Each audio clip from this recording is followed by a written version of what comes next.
So you studied at Cecil? Yes, I studied with Charles Cecil in Florence from about 1993 up until on and off I was there for a few years and then I started teaching, and then I was there up until 2001 or something.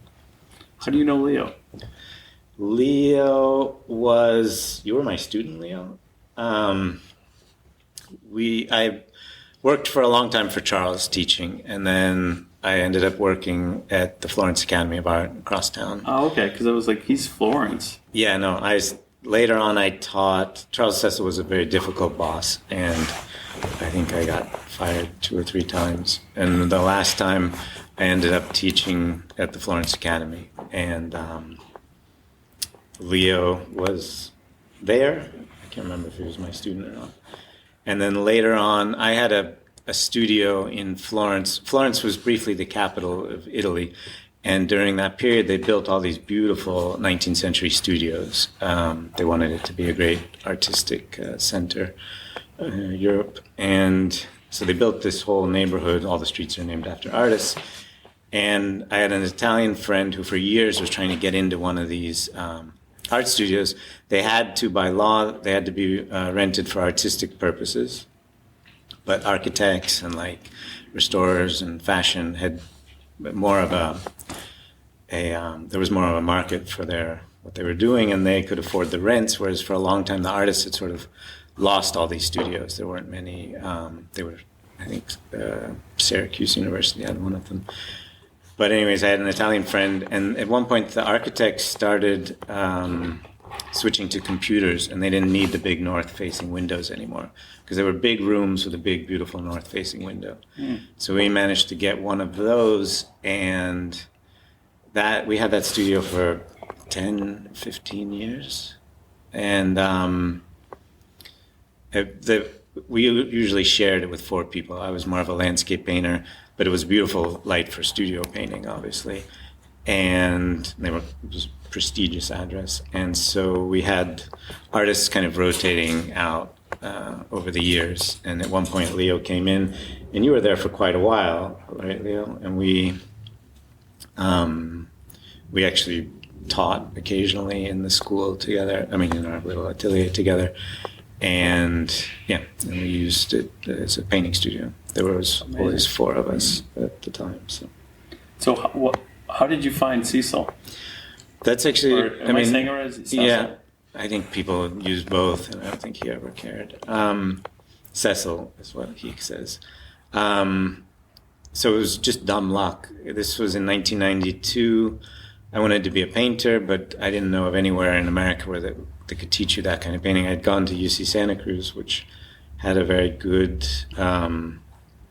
didn't have a great reputation, but when I got there, I realized it was in part because it was a very traditional school, which is what I wanted. So I had a couple of very good teachers. One taught us kind of academic drawing, but with shorter poses than you really need. And there was another who was teaching us plein air, California Impressionism. California has a tradition of Impressionist painting, especially around the Monterey Bay and Santa Cruz at the north end. And so we did a lot of plein air landscape painting. But I thought at the time there was no internet, and I thought maybe if I go to Europe, I can find somebody who still teaches this kind of stuff. As it turns out, I was wrong. I think there were probably better schools in the US or in Russia, but there weren't a lot of places at the time in Europe where you could learn this kind of painting. One of them was Florence, which was where Charles and Dan were both running schools at the time.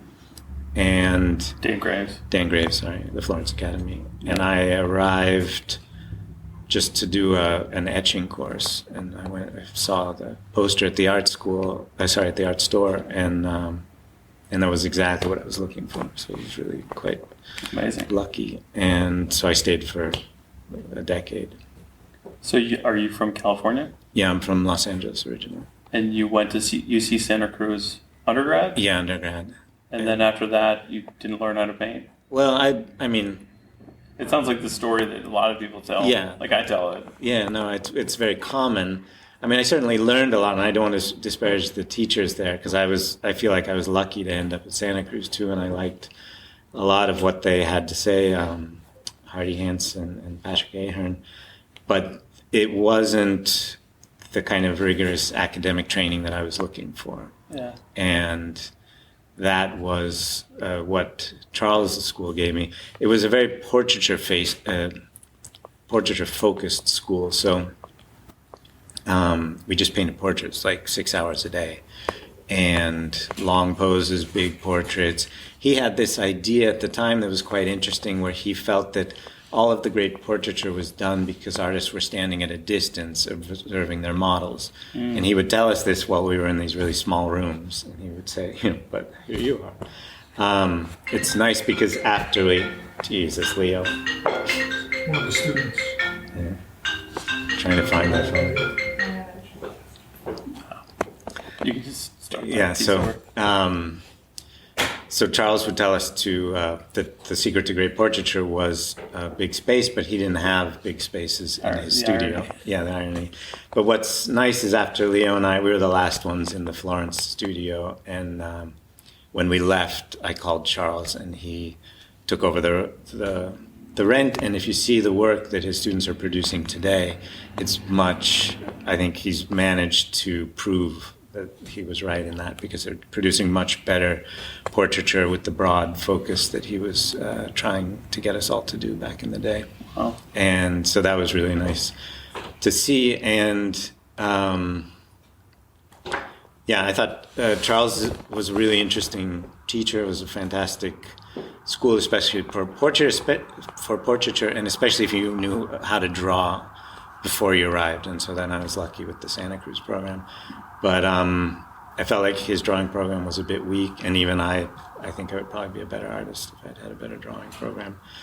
But he would let you rush through it if you insisted, and I think that's not necessarily the best way to train artists. But he had a lot of really interesting information about aesthetics in portraiture, and the actual how to set up a model, and the lighting, and like I say, some of his ideas on distance and where to stand when you're painting, the different stages. And it was just really interesting. We saw the Sargent show last night, and so much of the stuff that he was teaching us you see in Sargent's portraiture. And if you look at a lot of the contemporary portraits that are being done, artists aren't doing what Sargent was doing, that Cecil was telling us to do. So Cecil and Graves were together at one point, right? Yeah, just before I arrived. So I think they split in 90 or 91, around there. And I arrived in 92, 93.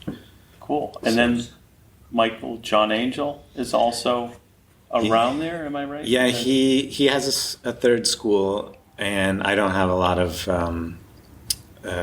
I don't have much experience with it. I visited a few times. I know some of his teachers. But yeah, he probably want to get somebody else to answer this. But yeah, John has a third school, and the three of them have these... Are they all connected to each other, the three No, guys? very much not. But Cecil and John are, right? Cecil and Dan had a school together. And split.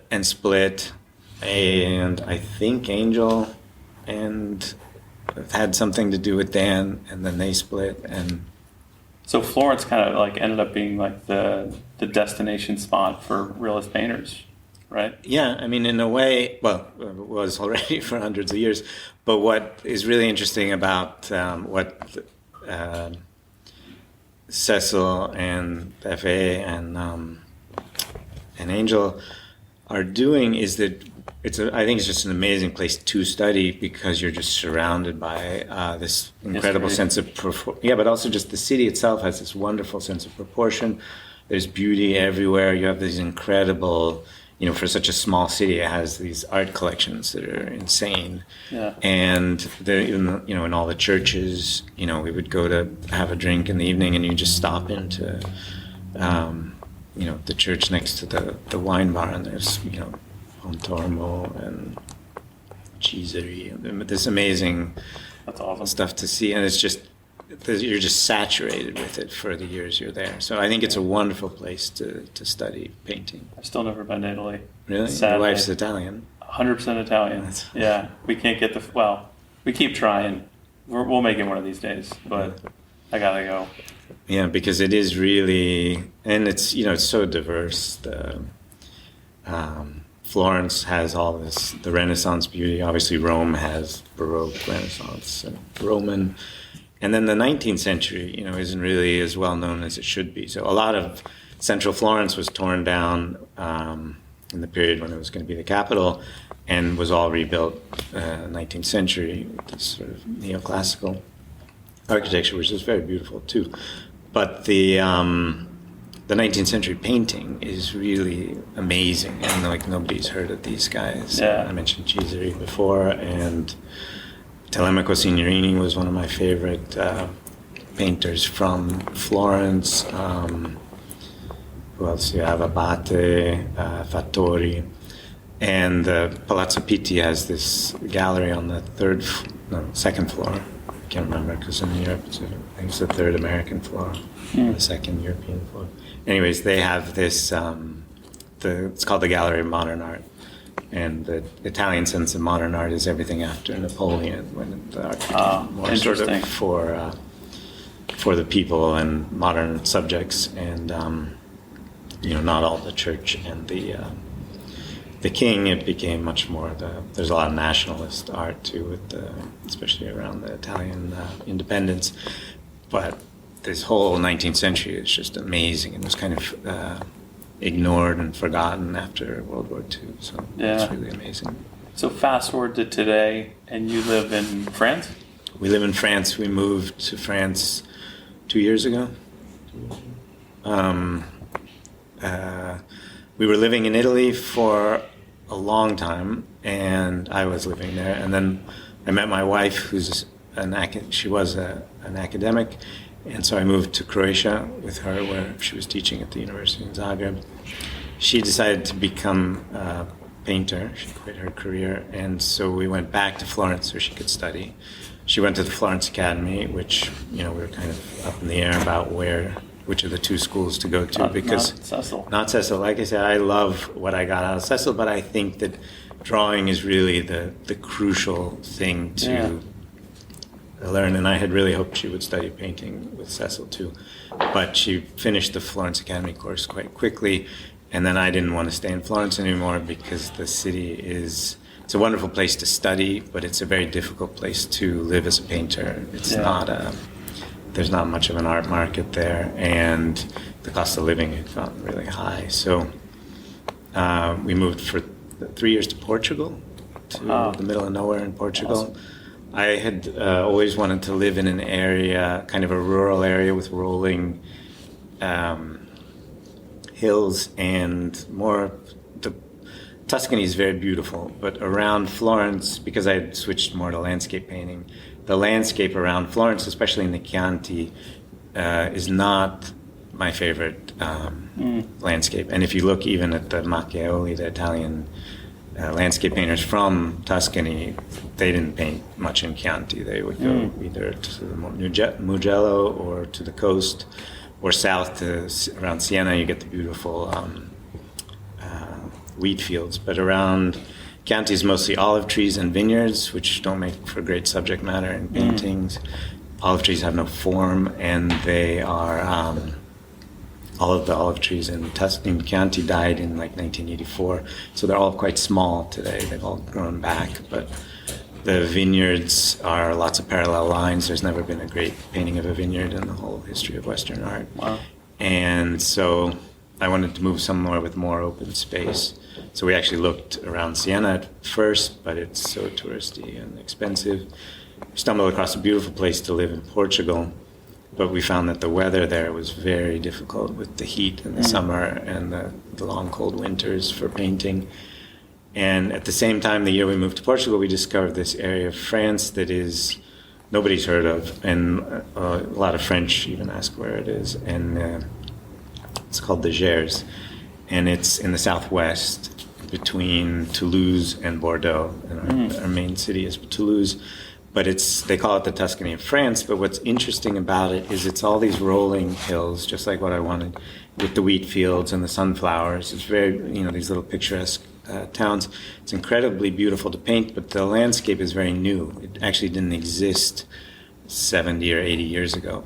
Basically what happened is a lot of the farming methods changed after the 1960s, and they took out a lot of the forests, a lot of the small farms, and it became much more cereals and sunflowers. And so today it's really beautiful, but there's no kind of artistic history in the area. You know, after living in around Monterey and then around and then in Tuscany, I've always lived in places with these rich artistic heritage, which is wonderful because you're constantly inspired by the work of the painters who worked there before. But at the same time, it is really interesting being somewhere that is so picturesque and beautiful and inspiring, and then it's an area that was never painted before, so it's kind of It's fascinating. virgin territory. Yeah, it's really fun. Wow. And so That's awesome. So that's like when you finished Cecil, I would imagine you were probably doing portraits too. yeah, I started out doing a lot of portrait commissions, but it takes a kind of a different skill set than I have. You have to be like a lot of dinner parties and working with. I don't like it either. It's just. I mean, I thought it was fun and interesting, but I discovered it's interesting because. Okay. I discovered around the same time as I was starting to get a lot more portrait commissions, I discovered the work. I was in New York for some reason. I saw a show by, I think it was Donald Journey in Arcadia down in, I think it was in Soho anyways. And I also saw a show, I can't remember if it was the same year, but by Joseph McGurl in Midtown. And I remember both those two exhibitions just completely blew my mind. The idea that people today were making these gorgeous, big landscapes and selling them, and you know that you could make a living as a landscape painter. I remember that really changed my whole view on. Just saw Don Demers today too. His work's awesome. Yeah, I mean I love his stuff. And actually, after I saw one of his paintings, I put cobalt blue on my palette, which I love. But at the time, I hadn't seen his paintings before. But these two guys really just changed my career choice. Journey's awesome. Yeah. Journey's so much, like talking with him too and seeing his work. He does a lot out of his head, and I'm always like amazed. I'm going to interview him one of these days because not a lot of people talk about that. I mean, we do a lot of observational work in atelier training. But then there's like, studio work. Like Leo does a lot out of, his head after. I would imagine you do too. A bit, but like you say, it had nothing to do with my training. Like it was really... Very observational. My tradition was entirely observational. And then I do studio landscapes in the winters. But it's been something I've had to completely learn by myself because it wasn't at all part of the atelier training. But what Journey does is just amazing that you can invent these things entirely out of his head. I mean, I do a little bit of invention kind of around the edges, but most of my work is still based on, I can't do a big painting unless I have a sketch to work from. Yeah. Do you go back to like the same areas multiple times and observe the light, or like twilight, or like Monet did it, the same spot over and over? Yeah, I mean, there are some spots I love, and I'll go back to them all the time. Also, one thing that I've noticed just from my own work is I do large landscapes now, and I'll do some entirely on site. But a large plein air landscape will take me 5-7 days, maybe even 3 days sometimes. And I mean, we're talking pretty big, 35, 40 by 48. But when I do the same size in the studio, it'll take me weeks because I don't have that capacity for invention. Yeah. And, but being able to go back to the same place over and over and observe, and we were talking about this last night, how it's basically you're taking a little bit of information in the studio from a sketch and enlarging it, you're inventing the information. Yeah. Whereas when you're working from nature, you're taking a ton of information and reducing it. Yeah. And that's much easier for me, I think, coming from the observation. Yeah, I mean, in my own work, that's one of the things I keep thinking, like seeing Journey and being like, I need to. There's a quote by Gustav Rehberger, who was one of John de Martin. Do you know John de Martin? No. Teaches drawing. He's like in the he's like in the Art Students League. Mike, do you know Michael Aviano? Yeah, I mean by name. So he's a student of Michael, and what he says is that once the model ends, the art begins. Mm-hmm. Quite an interesting quote, right? Yeah. But it's something I'm always thinking about, and I'm like, I don't know. There's something fun, of course, in like capturing the moment, but then there's something about like taking it back to the studio and pushing it somewhere new.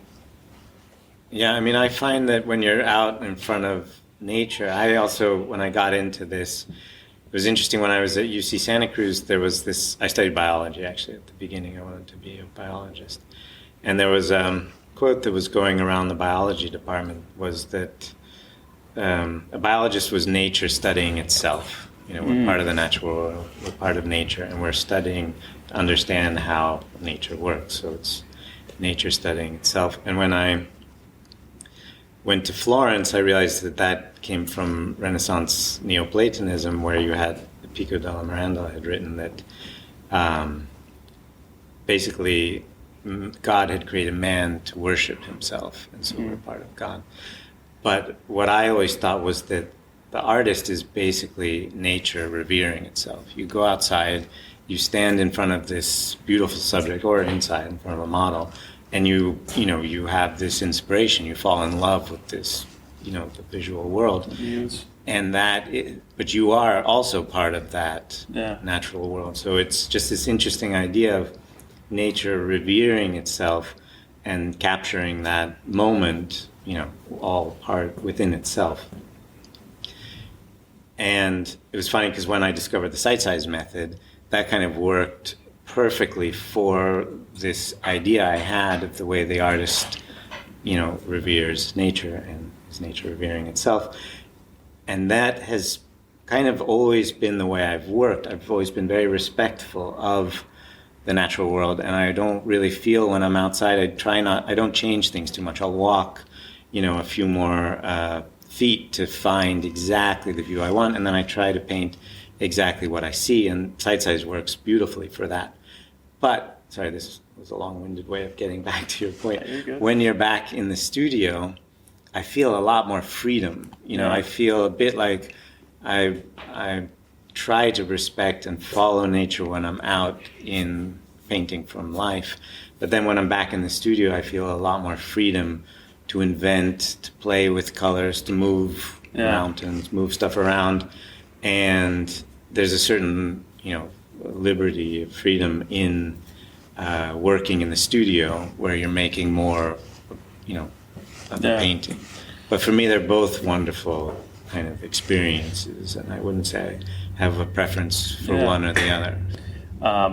I do a little bit of landscape. I'm not good at it, but I do love it. It's like you're definitely like in it, like experiencing the surroundings.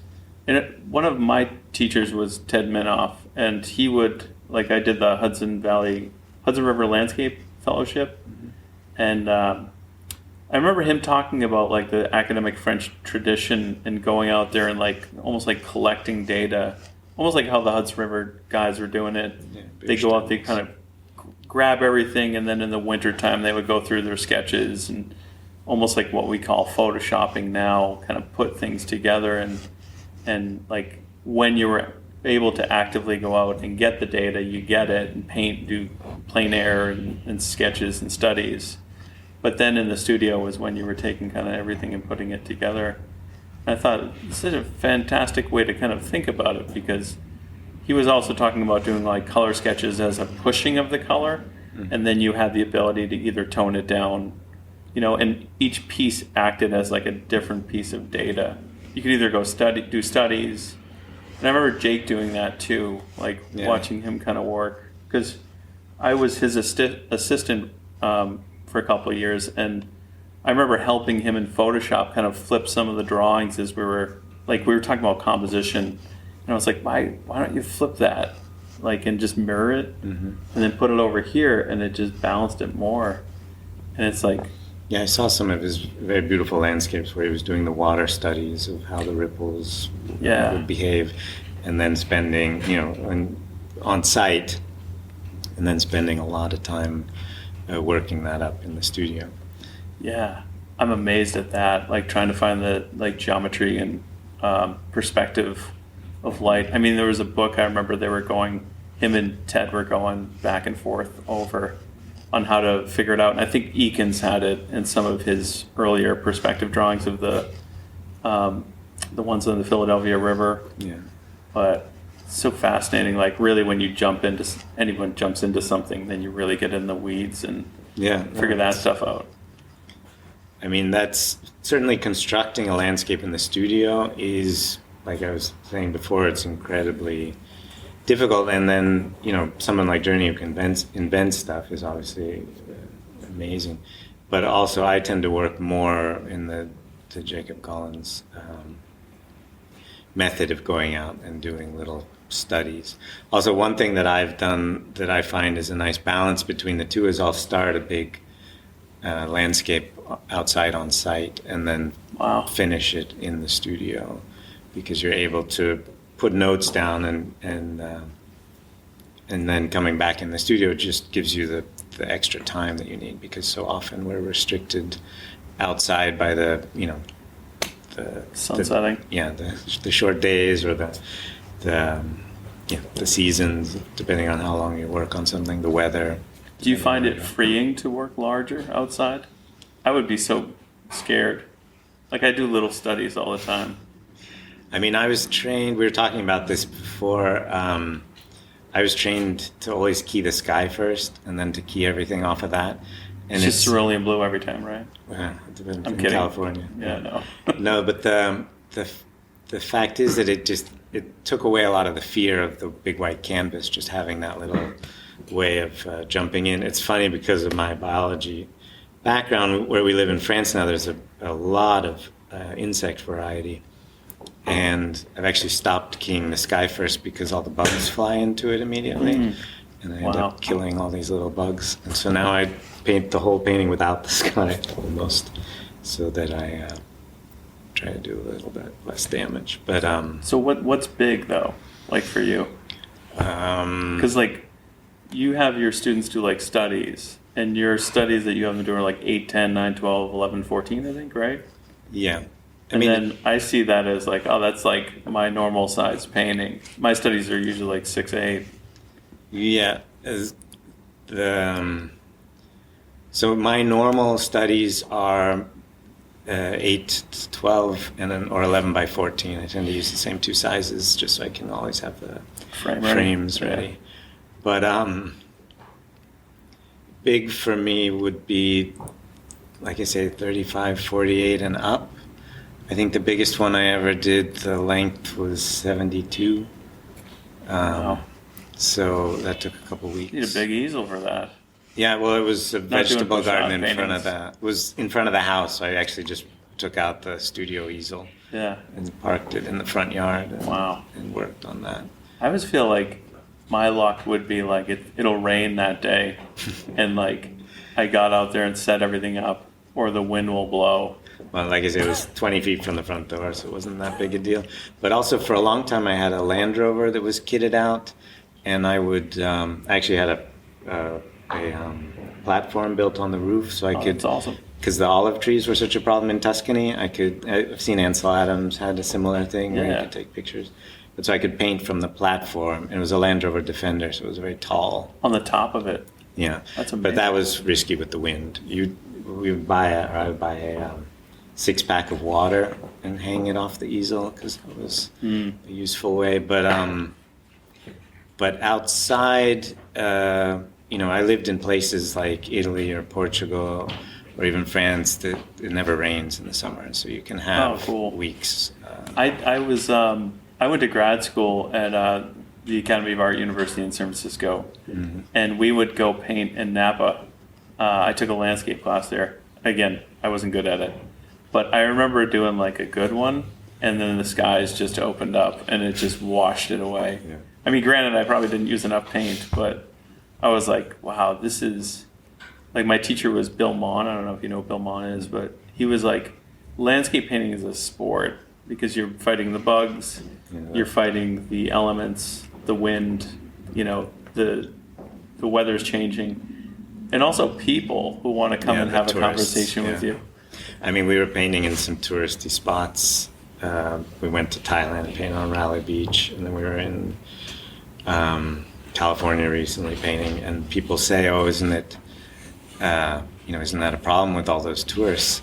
Well, or in India, but if you've painted in Florence in the summers, like I was raised as a landscape painter in Tuscany in the summer, and so like I'm so used to mass tourism and just having normal. We painted recently in Bangkok, in Chinatown during the Chinese New Year, and it was like, you have this much room to paint, and you can't like move your arm because you'll hit someone with your brush. Wow! But you just do it, and you just get used to it. Yeah, you get used to it. Wow! And the same with wind and rain.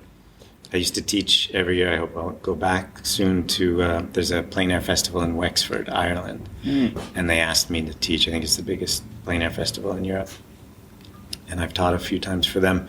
And the first year I went, I was teaching, and it's outdoors, on a property where there's nowhere to hide.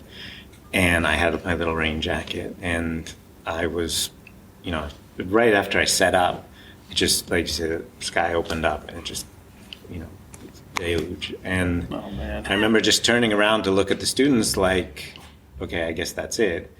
And they were all just like, sitting there. It's all Irish and English, Welsh students. They're sitting there just like, okay, continue, They all had their little jackets on, and I just did a 2-hour demo in pouring rain with sheets of water on the canvas. And I remember saying to them at one point, okay, just imagine that the paint was sticking, because the paint wouldn't even stick to how wet the canvas was. But after that week in Ireland, and then I've gone back a few other times, rain doesn't bother me anymore. And then I've spent... a few years ago, I was painting in the Alps, and I had never experienced painting. I had painted in snow before, but I was always just incredibly uncomfortable. From Los Angeles as a kid, I lived in Fiji, and we moved back to LA when I was 10, and I hated how cold Los Angeles was because I just wasn't used to... Los Angeles cold, huh? Yeah, it was bad. It was brutal. But so anyways, the rest of my life has constantly gotten colder. And, I was going to say, you're in Boston in January. Yeah, and I've since painted in a lot of very cold areas. But I was painting in the Austrian Alps, and I was in I had shoes that weren't waterproof. I had a jacket that didn't keep me warm. Also, it was like a city jacket, Eddie Bauer jacket. And I realized later that they're stitched in a way where your arms are meant to be down because that's how people walk in the city. And my arm was just killing me after a couple of weeks, and I was constantly in pain, constantly freezing, and had a kind of a midlife crisis, and I just dove into technical gear for mountain climbing. Wow. And now I have this whole kit where I can stand for hours in whatever weather and just feel nothing, completely warm. I found these, I think they're called belay jackets or something, mountaineer jackets, where they're stitched in a way where if you raise your arm, you don't feel the sleeve. And so it's like you're wearing nothing. But in the meantime, they're incredibly warm, lightweight, and completely waterproof. Wow.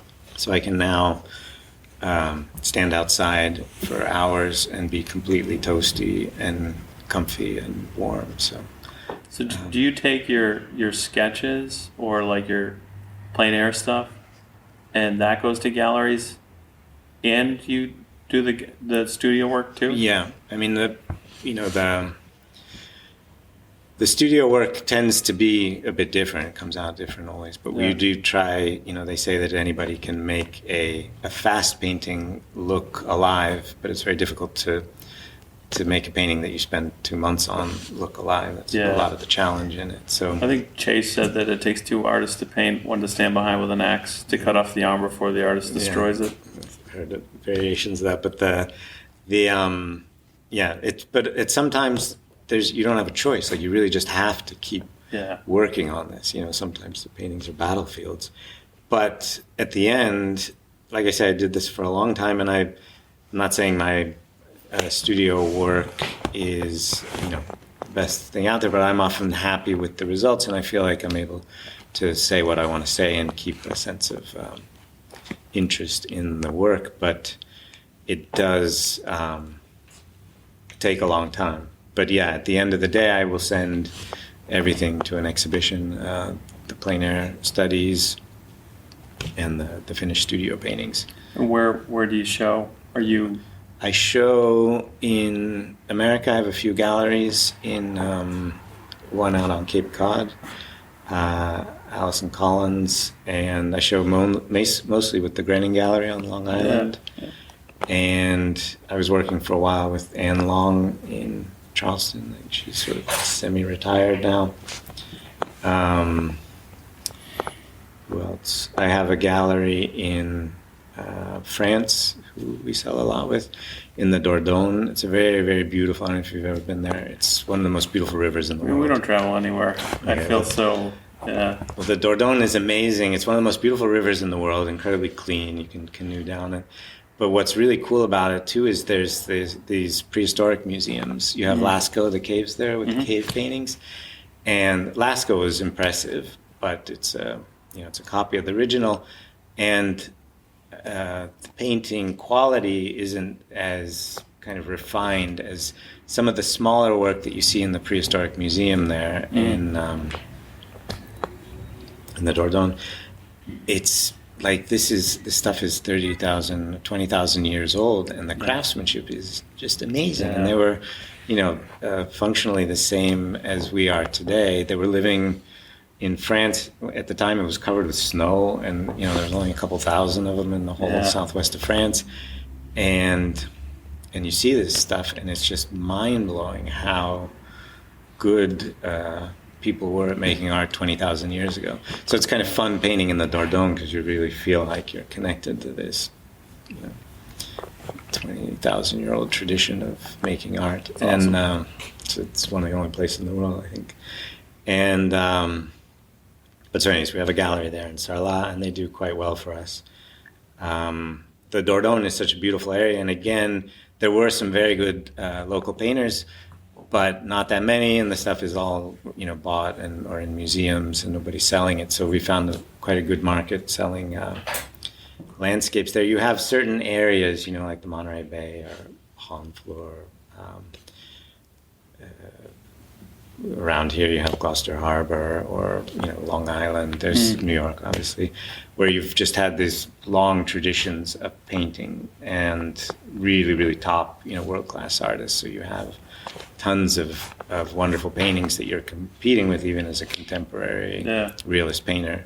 So it's interesting to us living in these areas, like the Gers in France are painting in the Dordogne, where if there were good artists, like in the case of the Gers, the landscape has changed, but in the case of the Dordogne, there's just not much that they're able to buy. So the clients, the art buying clients, so it's an interesting thing to live in these areas and work in these areas where it's so inspiring, but there's not, like I was saying before, not much of a tradition. Or like the bigger cities. Yeah. We work in England a lot, and there's, I don't know if you know Edward Seago. He was a British landscape painter. I think he died in the early 70s, and 20th century, and he painted some of the most amazing streets full of cars ever, and they're also in the 60s or 50s, so you have, or 40s, so you have this really funny kind of mix of, he's incredibly good, and at the same time it's a period of art where you don't really have a lot of great streetscapes. So his stuff is a real joy to look at. And he painted a lot in these areas like Suffolk and Norfolk. It's sort of the eastern bit of England, the kind of part that bulges out. And in the summers, we sometimes go and go through in his footsteps and paint a lot of his old haunts. And it's funny because it'll be a little village with one pub or, with a bunch of boats in the mud. But when you get there, there'll be somebody else with a plein air easel. Like the English artists all know who he is, and they also go to his spots. That's cool. We were talking today about this idea of the picturesque, and I kind of feel like we should take back the word picturesque and apply it to places or things that have been painted before. Because they can only look, picturesque means it looks good in the painting, but it can only look good in the painting if somebody has painted it already. I mean, obviously the old definition of picturesque was not that. But I think a more interesting contemporary definition would be to say it looks good in a painting, like photogenic. But you can only have that if somebody had painted it. So then you go to these places that are picturesque, even if it's just, a boat in the mud, because Edward Seago was there and he made a masterpiece with this subject matter. So now it is picturesque. So, that's fantastic. So that's kind of my theory on a lot of these places we go. That's awesome. Are you teaching much out of where you live in France? Not at all. I teach. Like you just go and you paint all year and then you do like workshops? Yeah, we do a few workshops. We actually stopped for like 4 years because of COVID. Or 3 years, and now I've started up again. So I'm teaching a workshop for Leo, and I teach one in May in the south of Spain. I have one in France in August, and then another one in France in September. So every time you go to one, because I follow you on Instagram, and I'm like, oh, he's in California? And you're actively like always painting, so you obviously have an awesome routine of super motivated to go and do landscapes everywhere you go. Yeah, I mean, it's, we're fortunate in that we get to travel. It's funny because I actually don't love traveling anymore. I used to travel a lot, and we still do, but I've become less and less enamored of travel as I get older. I'm very happy where we live, and I'd love to stay there. But my wife loves traveling, and so we travel a lot more. Compromise. Yeah. But yeah, we have this, ability to, and I do find it's interesting because there's different ways of approaching landscape painting where when you arrive somewhere where you've never been before, you're just bombarded by these sensations, and it's really interesting and inspiring to see something for the first time. And we try to stay for a bit of time, a few weeks or if possible. But there's also something wonderful about just living in the same place for, decades and really getting into, when I lived in Florence for 20 years, I really got into just all the little back streets, and I loved that aspect of landscape painting too, knowing, I think, the best art in a way should kind of be local because you can connect very well with all of your neighbors and describe things in a depth, make inside jokes and plays on things that only people around you are going to get. Yeah. But unfortunately, I've always lived in places where there was no market, so I would often travel a lot for the galleries too. Like we go up to the Dordogne, spend a lot of time on Long Island because people tend to like local scenes. And I mean, Long Island, I've been going for 20 years too, so I do have a lot of kind of more interest, a more understanding. Not as much as somebody who lives there all the time, but I feel like I have, a better idea of colors and the beauty of the light and certain times of the day and, the different areas and stuff. But yeah, definitely traveling can be, a wonderful way. And with art, you can write it all off afterwards. And, that's awesome. So, do you do do you go back to Monterey at all or Santa Cruz? Yeah, I was just there. My parents still live out there, so we were in California just now, visiting family, and then we were there for 2 weeks. It's so beautiful up there. Day. Yeah, it's gorgeous. We would go to Pacifica sometimes and paint down there, and I was just I couldn't capture it, and I tried my best, but you definitely see why people are inspired. It almost feels like the West Coast, like Maine or something. Yeah, just beautiful. But some place that's always attracted artists too. I mean, the story I've heard is that because of the earthquake in San Francisco in 1906, there was a fire afterwards, and you got a lot of top tier artists who were living in San Francisco because it was a big booming city, and there was a lot of a market. They lost everything, and they moved to Carmel, where there were some, there were other artists who maybe not as good who were living in Carmel already because it was a fishing village. So then it kind of got inundated with a ton of really top painters who then painted all these amazing views of the area, and then it's just continued since then. So you have this incredible tradition of painting, and there's so many artists who you haven't even heard of who are based in Carmel, and even I've lived there I've gone and visited there for 20 years. I lived there for a few months. I still see new artists historic artists whose work I didn't know were so good. And so it's very inspiring also visiting the galleries there and the museum. And like you say, it is also just physically quite stunning. So yeah, I feel like there's so much even like in the Northeast here, and Leo and I talk about it all the time, of just like the Connecticut artists or like the Coscob artists, and I'm like, there's just little pockets where I wasn't aware of them before, and you hear the bigger ones like Sargent, and then you start to get into like little micro ones. And I think Guy Rose, right? Yeah, he was living in France for 7 years, and then he went back to Monterey, California, right? California Impressionism. And yeah, I mean, you have, like I was saying, we go to Gloucester Harbor, and everywhere you go, there's somebody walking with an easel or set up painting already. Leo. Leo. And the same in Carmel. You drive around in Big Sur, or you go to Carmel, Point Loma, so you'll see people with easels everywhere. So there are these wonderful little spots, and it's kind of sad, but in a way, the whole.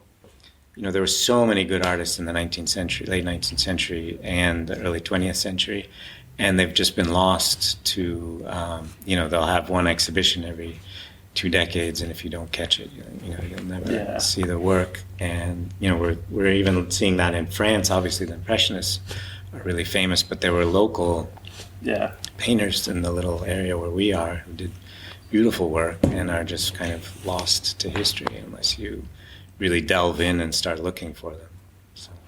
So why don't we talk about some of the artists that you're inspired by these days? Well, contemporary artists or artists who influenced me historically? I mean, like everybody has like a change, right? Like I know, it's funny because I went to the MFA Boston today, and I was like looking at some of those artists that I used to love, like Jerome. And now I'm like, I don't think I love Jerome as much as I used to love him. I mean, for me, when I was starting out, I remember one of the first paintings I ever saw was landscapes that really touched me and blew me away. There's a lot of great California Impressionist stuff that I saw when I was younger. But when I started to understand more about painting after I'd been at Charles's for a long time, I saw the Corot painting of the bridge at Narni with this kind of muddy river and the blue reflected in that kind of ochre. Right? No, he's earlier. He's 1830 or something. He was in Italy, and Leo and I actually drove to Narni to try to see that bridge. Yeah. And it's funny because in Corot's painting, it looks kind of small and delicate, but it's a big bridge. But anyways, it's one of the most beautiful landscapes even today that really kind of influenced my work. And it's kind of nice because where we live now in the Gers, all the rivers flow down from the Pyrenees, and they're all muddy all the time, and I see them all the time and think of this beautiful Corot painting. I go out and paint the blues and the ochres and when I post them, people all say, "Oh, you're looking at Corot." So it's Corot definitely was one of the first of my major influences as a landscape painter, also because he painted in central Italy, so it was sort of the landscape around me. Was he like one of the early ones in California that kind of started it all? Or was Camille Corot. No, he's French. No, I mean, like, were you inspired by when I saw him? Sorry. Yeah. I know he's not California. Okay, no, it's like, what? Sorry.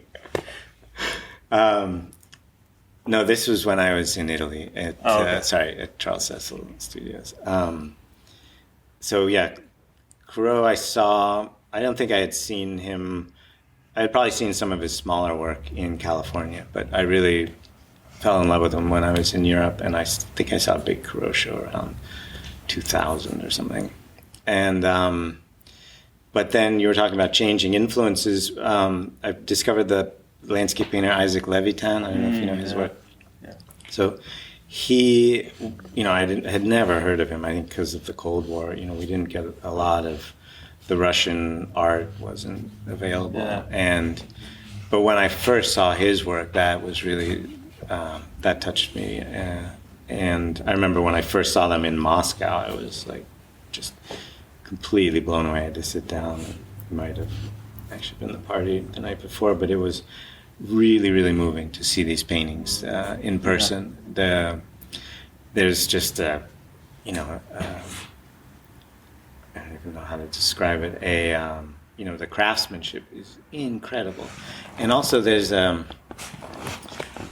technical prowess in his work that is so different from anything else that was being done at the time. And he was using these glazes and impastos. There was this texture in the paint that is so different than a lot of the 19th century stuff that you saw back then, at the time. And there's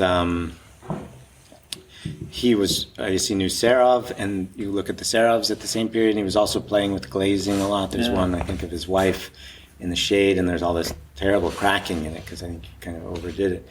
But it looks like they were using some kind of a very unctuous medium, because you see in Levitan's, you see a lot of beading in the corners. Some of the paintings where the paint was separating, which I've seen a lot in these mediums with the Suntik and oil and balsam.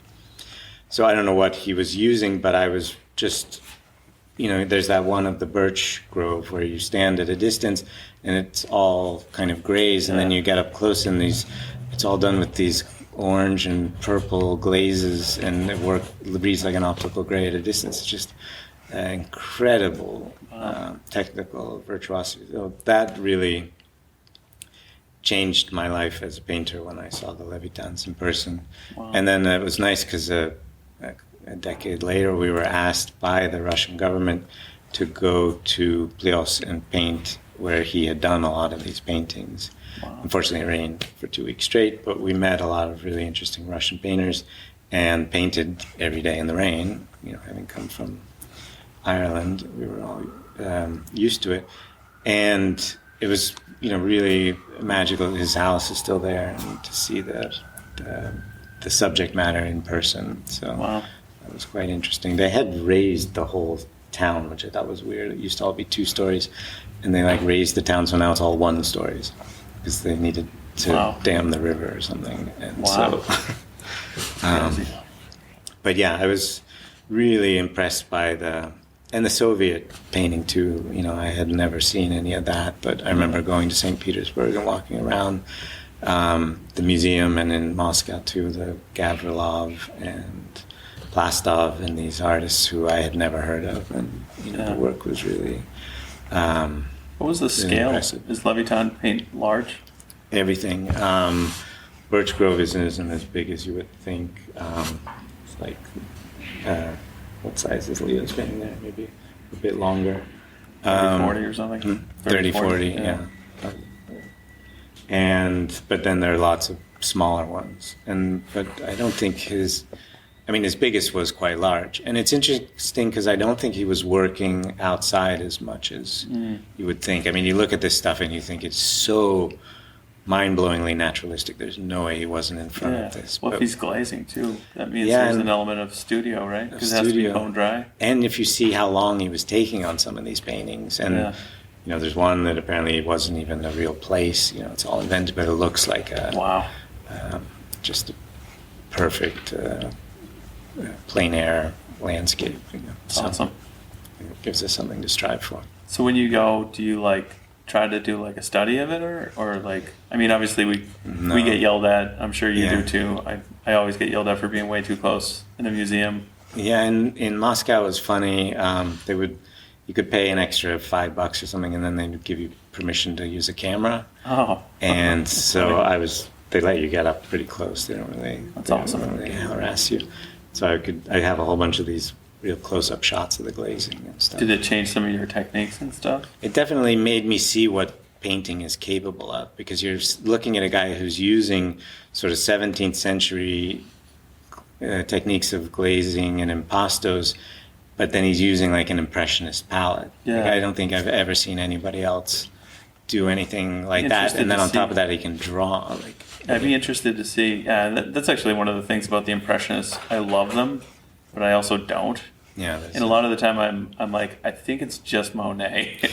Like sometimes it's like Sisley or Pizarro. Like, but then I'm like, sometimes I just don't. Like I walked by like 5 of them today. Like those aren't well drawn. I mean, they're very luminous. They're also, they've been hyped up so much. You see them in the. Yeah. It's funny because we went to Claude Monet's house when we were in Giverny, and in his bedroom you have these absolutely gorgeous impressionist paintings, but you're looking at them in someone's bedroom. And I was just looking at these paintings thinking, these are absolutely amazing paintings, but then I think the next day we were at the Musée d'Orsay, and you see these much less successful, in my opinion, paintings on a dark wall with a spotlight, and everyone's quiet like you're in a church. Yeah. And these things are given kind of an importance. Yeah. It's really a lot about how stuff is presented too.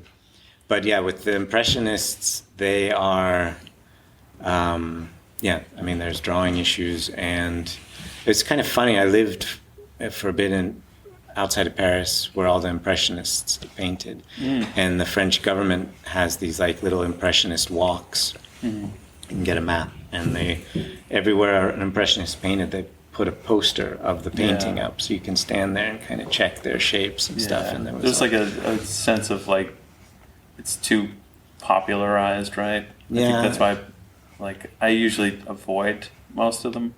But if I go to like the Met or something like that and nobody's in the room, I'm gonna go stick my face in a Monet. I mean, they are really kind of magical with all the crazy brushwork and the texture. The texture is insane. I don't think anyone. And then he managed to get a luminosity with all of this. But then there's that aspect that you're talking about, is like taking that and then now glazing over it.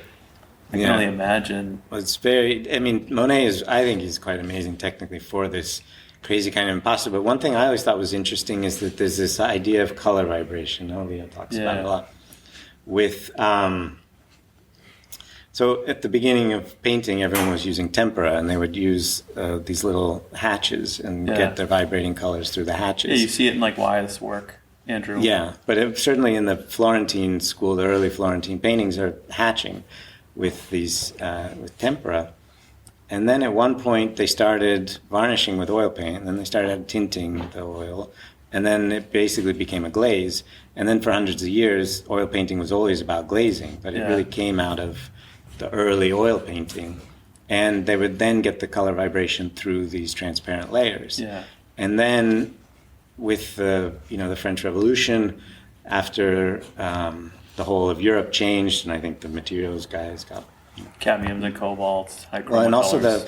the mediums all changed. So like if you go to the Louvre, you walk through, you look at the Greuze and the Vigie Lebrun, it's all these like unctuous glazes and the transparencies, and then you go into the next room with David, and it's much more matte, and it's this more simple applied paint, and I love both of them. But then you had the 19th century in France, where people are, some of them are experimenting with the older techniques, but a lot of them just kept using this more simple painting technique. I mean, not simple, but then at a certain point you get the Impressionists who then go back to the hatching of tempera to get the color vibration. So it is an interesting sort of circle. And then the post-Impressionists like Signac and the Afternoon in the Park. What's his name? Oh yeah, Seurat, yeah. What is the most amazing example? It's not French and it's not pointillist, but I think it's so much more mind-blowing than pointillism, honestly. Is the Italian divisionism? Segantini. This guy, like his technique, you stand up close to it and you just say to yourself, no, that is physically impossible. There's no way somebody just did this. So it's tiny little impasto hooks. And the problem with a lot of this painting, including glazing, is it doesn't reproduce in reproduction. So like, you know, I think that's why a lot of the, you know, this sort of more modern impressionist effects are easily, I mean, honestly, Monet isn't that, you can't really reproduce a Monet either, but the glazing, certainly, you don't see it at all. I've realized if you take a picture, you know, up close, like really, really close, you can see the glaze. And I think it has to do with the amount of information you can capture in a camera. It just isn't enough to show the glazing. Light interacts with it, yeah. But this Segantini stuff is tiny little hook impastos, but like billions of them, with different colors, sometimes intense colors, and it's going to intense colors that will read as a gray or a brown, and then he paints like a 6-foot painting of a cow half lit in darkness, and then you get up and it's all done with these that's amazing impastos. Yeah. And it's just mind-blowing. And then the luminosity he manages to get when he does some of the religious work is incredible. The American impressionists too, like Benson, like when you get up and take a look at how much color is in the, like everything, and the impression we're getting is the vibration of either the optical or like graying of two high chroma colors. Yeah, the read from a distance is something completely different. So yeah, no, I think there's, you know, this wonderful world of technical skill, and one of the big problems we have is it just everyone uses their phones today, and I know you can't see any of this stuff. And it's tiny. Yeah, that's why. But even a big scale. Yeah, even a big photo on a large TV won't show you glazes.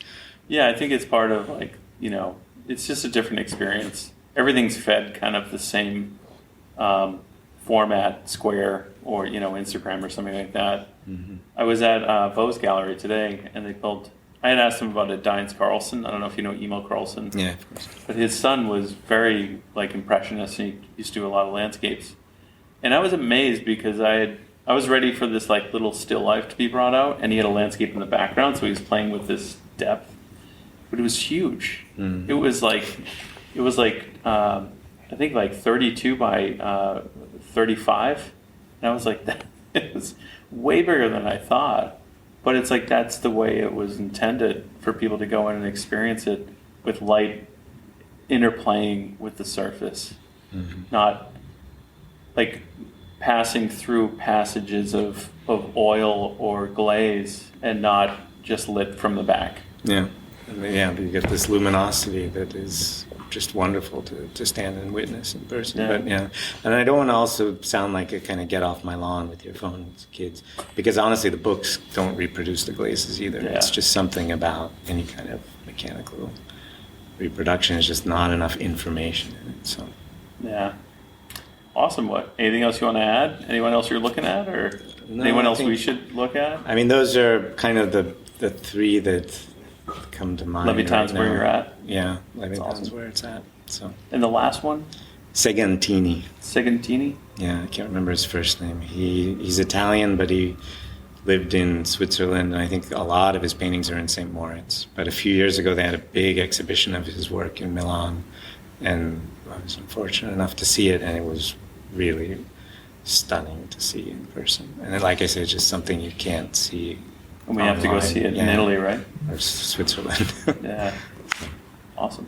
All right. Thanks so much. Thank you.